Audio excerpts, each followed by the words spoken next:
C'est quoi le point commun entre Uber, Airbnb, Deliveroo et Tinder? Non, la réponse c'est pas que vous les utilisez seulement à 4h du mat quand vous êtes bourré. Ce sont des entreprises qui se basent sur le même modèle économique qui est celui de la sharing economy, ou en français, économie de partage. C'est un modèle qui consiste à ne pas directement fournir un bien ou un service, mais plutôt de mettre en relation un fournisseur de services qui possède un matériel ou une infrastructure et un demandeur de services. On a connu une explosion du nombre d'entreprises qui se basent sur ce système depuis une dizaine d'années et la demande est tellement forte que des entreprises comme Airbnb arrivent maintenant à concurrencer, voire à surpasser des géants de l'industrie qui sont présents dans le secteur depuis des décennies. Le fait de permettre à des gens qui ont un service à proposer de trouver un acheteur, c'est rien de nouveau. Mais au cours des 10 dernières années, les technologies ont bien évolué et on commence à se demander si on a encore réellement besoin d'intermédiaires comme Airbnb et surtout s'il n'y a pas d'autres secteurs qui pourraient profiter de cette économie de partage et pourquoi pas l'améliorer. C'est sur ce constat que se base un nouveau narratif autour de la blockchain et des crypto-monnaies, le narratif DePIN. DePIN, c'est un acronyme pour Decentralized Physical Infrastructure Network, les réseaux décentralisés d'infrastructures physiques. Pour faire simple, le but c'est de trouver un nouveau moyen pour exploiter les infrastructures du monde réel grâce à la blockchain et de les décentraliser. En fait, ça part d'un constat assez simple. Quand vous êtes sur votre PC pour regarder cette vidéo par exemple, on est d'accord que de faire des calculs mathématiques hyper complexes en parallèle pour, je sais pas, la NASA par exemple, qui demande beaucoup d'énergie et de temps, est totalement impossible. Votre PC n'est pas assez puissant et en plus il cracherait et vous pourriez plus regarder la vidéo. Et ça, c'est un vrai problème. Par contre, si on prenait par exemple juste 5% de votre puissance informatique et qu'on la mettait à contribution sur un réseau, avec les 5% de milliers d'autres ordis pour faire ce calcul en cumulant les puissances informatiques et qu'on réussissait à trouver une façon de monétiser tout ça, eh ben, ça serait clairement big. Vous sentiriez même pas que votre PC travaille en tâche de fond et vous pourriez contribuer à un travail qui demande normalement une ressource absolument énorme et derrière toucher des récompenses proportionnelles à votre apport. C'est le principe du narratif DePIN. Stylé, on est d'accord. Et ça tombe bien parce que le fait de connecter la blockchain au monde réel, c'est une idée qui a suscité beaucoup d'engouement ces derniers temps. Dans cette vidéo, on va donc essayer de décortiquer ce concept de DePIN, les différents domaines qu'il peut impacter et si oui ou non, c'est le narratif qui permettra enfin à la blockchain d'avoir un impact significatif sur le monde réel. Avant de commencer les gars, je vais devenir encore plus chiant sur ça au fur et à mesure qu'on avance sur les marchés. Si c'est pas déjà fait, ça vous prend une seconde de vous abonner et si on faisait un effet DePIN à la chaîne YouTube, que tout le monde prenait une fraction de son temps pour le faire, on pourrait atteindre des très beaux chiffres. Bonne vidéo. DePIN, c'est quoi? Un bon exemple de la décentralisation de réseaux d'infrastructures physiques, c'est le projet Render que je vous avais parlé en juin dernier. Render, c'est un projet qui permet de faire du rendering de manière décentralisée. C'est-à-dire que, au lieu d'envoyer le travail de rendering à des gros data centers comme ceux d'Amazon, qui sont très coûteux, on va diviser ce travail en plusieurs petites tâches et les envoyer à un réseau d'ordinateurs décentralisés pour qu'ils se partagent le travail. Autrement dit, au lieu de se fier à un acteur centralisé qui a un monopole et qui peut donc gonfler ses prix, on va se fier à un réseau en peer-to-peer. Tout l'intérêt de ce système va résider dans le fait que n'importe qui avec un ordinateur peut consacrer une partie de sa puissance de calcul contre une rémunération qui se fait la plupart du temps en jetons du projet. D'après Messari, le marché pouvant être impacté par le narratif DePIN pèserait près de 2,2 trillions et pourrait atteindre les 3,5 trillions d'ici 2028. Ce genre de réseau d'infrastructures physiques décentralisées, il a plein d'avantages. Déjà, le fait d'avoir un réseau décentralisé, ça va permettre de baisser drastiquement le prix de production. Dans le cas de Render, c'est jusqu'à 10 fois moins cher que chez des concurrents centralisés comme AWS. Les prix sont fixés par rapport au vrai coût du process et plus parce que des gros acteurs ont le monopole de l'offre. Le deuxième point positif, c'est la possibilité pour les acteurs du réseau d'avoir leur mot à dire sur l'évolution du projet à travers un jeton de gouvernance et donc derrière la possibilité d'être plus que de simples utilisateurs. Et le dernier facteur, c'est que la décentralisation du réseau permet d'éviter ce risque de point de défaillance unique qui est toujours causé par la centralisation d'un serveur. Le réseau est donc beaucoup moins susceptible d'être hack, d'être corrompu ou d'être contrôlé par une entité. Et le dernier point que je trouve important de citer, c'est que la mise en place d'un réseau d'infrastructures physiques décentralisé va permettre à des projets qui n'auraient pas eu les moyens autrement de se lancer. Vu que le réseau fonctionne avec des ordinateurs qui sont interconnectés dans le monde entier, il n'y a pas besoin de réunir un gros capital pour l'achat de serveurs et de toute l'infrastructure qu'il faut pour faire fonctionner un réseau centralisé. Si je veux aider la NASA grâce aux conclusions des calculs, mais que j'ai pas assez de sous pour payer une machine assez puissante, et ben mon projet n'existera malheureusement jamais, juste par manque de moyens, alors que j'aurais apporté de la valeur. Le fait de décentraliser ce genre de réseau, ça va permettre à la fois aux fournisseurs et aux demandeurs de services d'être gagnants, ce qui n'est pas le cas dans un système un petit peu plus centralisé. Ok, on a vu les avantages de la décentralisation de ce genre de réseau d'infrastructure, mais concrètement, quels sont les secteurs qui pourraient bénéficier de cette technologie à l'avenir? On va se pencher sur 4 secteurs qui ont selon moi le plus de chances de faire parler d'eux. Le premier secteur qu'on a rapidement abordé avec Render, c'est celui du cloud computing. Le cloud computing, vous connaissez sûrement, c'est le fait de se servir d'un réseau d'ordinateurs situés dans le monde entier pour fournir différents services informatiques grâce à la mise en commun de leur puissance. C'est un marché qui est gigantesque, qui valait près de 480 milliards de dollars en 2022 et qui pourrait valoir aux alentours des 1,5 trillion d'ici 2030 d'après certaines estimations. Actuellement, on peut diviser le secteur du cloud computing en 3 sous-catégories principales. Avec l'arrivée des nouvelles technologies comme l'IA ou les voitures autonomes, la demande pour de la puissance de calcul informatique a explosé. Il est donc légitime de se demander concrètement comment répondre efficacement à cette demande qui est toujours plus croissante. Là où en 2012 on estimait que la demande doublait environ tous les 24 mois, elle double à l'heure actuelle tous les 2 mois. Alors évidemment, la puissance de calcul de nos ordinateurs actuels n'est pas la même qu'en 2012, mais arrivera un moment où cette demande ne sera plus soutenable, même avec l'amélioration du matériel informatique. Il faut donc trouver un moyen d'optimiser au maximum l'offre déjà existante. C'est là qu'entrent en jeu des projets comme Akash ou Render. Le but de ces projets, c'est de permettre aux particuliers ou aux entreprises qui ont une puissance de calcul qui n'est pas utilisée à son maximum, de louer cette dernière en échange d'une récompense. De l'autre côté, des individus qui ont besoin de cette puissance de calcul pour par exemple entraîner une IA ou faire du rendering, peuvent venir louer ces services.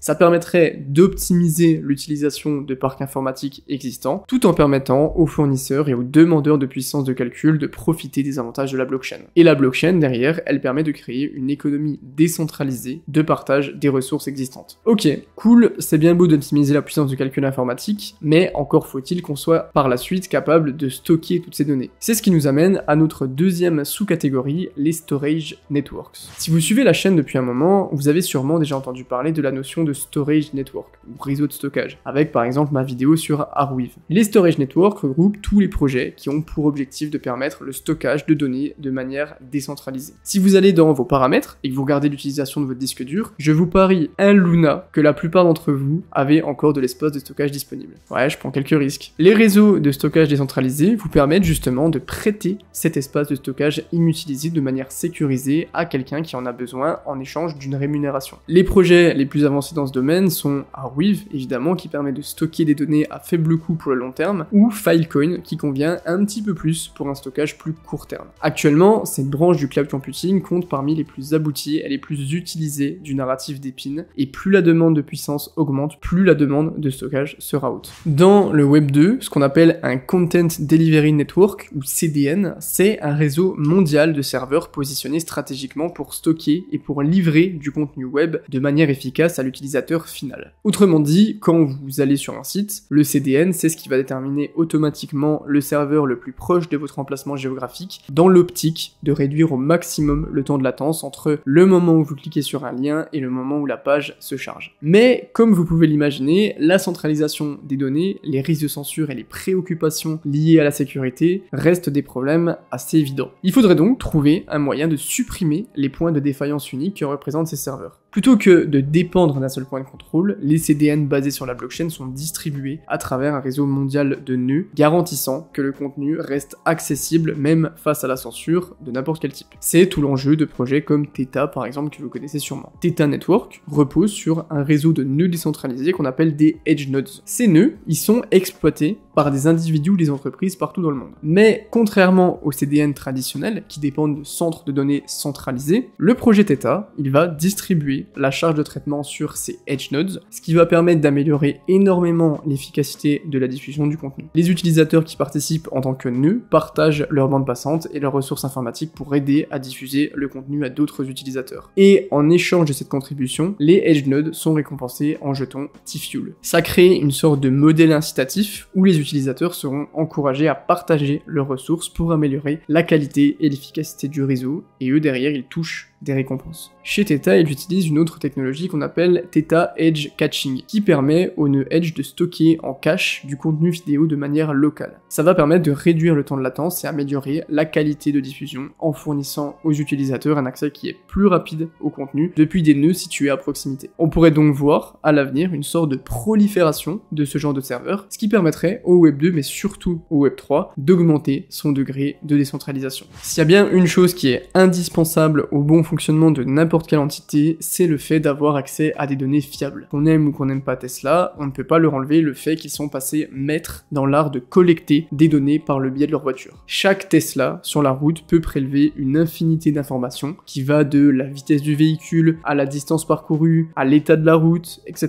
etc. Toutes ces informations valent clairement de l'or pour les entreprises parce qu'elles permettent d'avoir un coup d'avance sur le concurrent et l'amélioration de leurs produits. Le problème, c'est que l'individu qui s'occupe de collecter toutes ces données, à savoir l'utilisateur, et ben lui, il en profite pas. C'est comme ça qu'a émergé l'idée qu'on pourrait améliorer la collecte de données tout en récompensant la personne qui les a collectées grâce à la blockchain. Les Sensor Networks regroupent donc tous les projets qui permettent à des individus de collecter des données spécifiques contre une rémunération. Imaginez que si à chaque fois que vous utilisez votre voiture, vous avez un petit boîtier connecté à la voiture qui prélève toutes sortes de données un petit peu à la manière d'une Tesla. Sauf que au lieu de simplement envoyer ces informations au constructeur de votre voiture et de rien toucher derrière, vous pourriez décider si oui ou non vous voulez vendre ces données. On a déjà parlé de Ocean Protocol, qui est une marketplace de data, qui est exactement dans cette ligne, ou on peut parler aussi du projet Dimo, qui souhaite créer une marketplace qui permet à la fois aux utilisateurs de vendre leurs données et à des entreprises de les acheter pour leurs activités. Dimo, c'est qu'un exemple parmi d'autres de la manière dont on pourrait connecter directement la blockchain au monde réel. Il faut bien comprendre que les entreprises sont prêtes à payer des sommes astronomiques pour avoir accès à des données de bonne qualité. Le marché de la donnée, il pèse déjà des centaines de milliards de dollars et c'est clairement pas prêt de s'arrêter. Les secteurs qui ont besoin de données sont infinis et on a vu l'apparition de plein de projets qui fonctionnent sur le même principe que Dimo. On a par exemple HiveMapper, dont l'objectif c'est de créer une carte décentralisée du réseau routier mondial en permettant à ses utilisateurs de cartographier une route à l'aide d'une dashcam qui est placée dans leur voiture. On a d'autres projets comme Silencio ou PlanetWatch qui récompensent les utilisateurs qui apportent des données météorologiques comme la qualité de l'air, le taux d'humidité à un endroit précis, etc. Évidemment, ces projets ne sont pas encore matures, mais je pense qu'il peut être très intéressant de surveiller ce secteur à l'avenir. On a tendance à l'oublier, mais actuellement, seulement 65% de la population mondiale a Internet. Ça laisse près de 2,7 milliards de personnes qui n'y ont pas accès. Rien qu'en France, on a encore des zones blanches, c'est-à-dire des zones qui sont peu, voire pas du tout couvertes par le réseau. Vous pensez quand même pas que les gens dans la Creuse avaient Internet? Non, non, non. C'est quand même une donnée qui est assez paradoxal dans un monde aussi hyper connecté et qui gère une telle quantité de données chaque jour que l'accès à Internet ne soit pas si énorme. Surtout que, on l'a vu avant, le nombre d'objets connectés et la demande pour de la bande passante a littéralement explosé ces dernières années. À tel point que les opérateurs traditionnels se retrouvent presque dépassés par cette demande. Il faudrait donc trouver un moyen de décharger ces réseaux saturés et d'augmenter la couverture du réseau. DWI, c'est l'acronyme de Decentralized Wireless, et c'est une technologie qui vise à révolutionner la manière dont les réseaux sont déployés avec l'aide de la blockchain. Le but, c'est de permettre à des millions d'individus à travers le monde d'exploiter leur propre infrastructure, au lieu de se reposer à 100% sur celle d'un acteur centralisé. On le sait, la confiance aveugle envers un acteur centralisé peut clairement poser des problèmes, en particulier dans le secteur des télécoms, qui est souvent géré par une poignée d'entités un petit peu shady. Le meilleur exemple, c'est évidemment la condamnation de SFR, Orange et Bouygues Telecom en 2005, à qui il a été reproché de s'être entendu pour fixer des prix artificiellement élevés pour un préjudice global qui est estimé entre 1,2 et 1,6 milliard de dollars. Mais le problème que vise à régler ce narratif, il est aussi d'ordre technologique et financier. Le déploiement d'un réseau, ça coûte extrêmement cher, et ça demande énormément d'investissement en plus d'être un casse-tête logistique. Les opérateurs ont donc peu d'intérêt à déployer leur réseau dans des endroits reculés. Ça ne sert à rien d'un point de vue économique. Et ça va pas aller en s'améliorant vu que l'apparition de nouveaux réseaux comme le réseau 5G demande beaucoup plus d'antennes et d'infrastructures que la 3G ou la 4G. Là où, pour les réseaux d'ancienne génération, une seule grande antenne permettrait de couvrir une large zone, pour le réseau 5G, le déploiement de plus petites antennes et relais est beaucoup plus efficace. Ces relais, ils sont assez petits pour pouvoir être déployés, par exemple sur le toit d'une maison. Les individus, peuvent donc déployer cette infrastructure sur leur propre terrain pour permettre de couvrir une zone qui, sans ça, n'aurait pas accès au réseau. Imaginez le nombre d'habitants de la Creuse qui seraient trop contents de ce type de technologie. Ils pourraient enfin aller sur YouTube. Je rigole dans la Creuse, évidemment, je vous aime. On peut donc imaginer un futur où les opérateurs traditionnels couvrant les zones urbaines travaillent main dans la main avec les DIY qui couvrent les zones rurales plus reculées en échange d'une rémunération. Sans compter que les systèmes traditionnels peuvent très bien faire appel à la DIY pour décharger le réseau en cas de surcharge. Les réseaux DIY fonctionnent sur un mécanisme de distribution de jetons qui récompense les participants pour un travail réel. Ce modèle, il va permettre de créer un cycle économique autonome qui va permettre d'inciter les opérateurs de matériel à déployer et à maintenir l'infrastructure du réseau. À mesure que le réseau s'étend, il va attirer forcément plus d'opérateurs et d'utilisateurs, il va continuer de générer plus de revenus pour les opérateurs de matériel, ce qui favorise une croissance continue et ce qui va créer une sorte de grand cercle vertueux. Je vous parle de la 5G parce que c'est le domaine qui a le plus de potentiel à mes yeux, mais le narratif DIY s'intéresse également à la décentralisation d'autres réseaux, comme les réseaux Wi-Fi ou Bluetooth, qu'on va pas approfondir maintenant par manque de temps, mais je vous invite à aller jeter un petit coup d'œil si ça vous intéresse. Le narratif d'Epine, c'est un secteur qui permet de vraiment ouvrir la voie à une réelle transformation en connectant la blockchain au monde réel et en créant une économie supplémentaire dans des marchés qui s'étaient limités technologiquement. Et je pense que c'est clairement ce dont quoi on a besoin pour ce que les gens appellent une adoption de l'utilisation de la blockchain. Sauf que cette adoption, elle va pas venir en remplaçant les systèmes classiques, ça ne se passe pas comme ça. La blockchain peut venir favoriser et approfondir des marchés qui étaient limités technologiquement et venir apporter sa pierre à l'édifice pour renforcer la profondeur de ces marchés. Les exemples comme Render, par exemple, illustrent très bien comment la décentralisation des réseaux d'infrastructures physiques, comme le rendu informatique, peut réduire les coûts, permettre une gouvernance participative, éliminer les points de défaillance uniques et faciliter le lancement de projets. Pour revenir à cette notion d'adoption de la blockchain, je pense que si on est dans une optique où on veut forcer l'utilisation aux gens alors qu'il n'y en a pas spécialement besoin, on va juste taper dans un mur. Alors que si on rajoute une couche blockchain à l'utilisation de certains secteurs, ça va permettre justement de faire découvrir à des nouvelles industries, à des nouvelles entreprises, à des nouveaux particuliers, la puissance de la blockchain et la puissance de la notion d'économie partagée et décentralisée que représentent les registres distribués. Et je pense que c'est littéralement un narratif qui peut représenter la porte d'entrée de l'utilisation de la blockchain dans d'autres industries et pourquoi pas dans le futur, dans la vie de tous les jours. Merci d'être arrivé au bout de la vidéo. Si c'est pas déjà fait, n'oubliez pas d'aimer et de vous abonner, ça me ferait très plaisir. C'était Yeril, prenez soin de vous et on se retrouve très bientôt. Ciao les gars.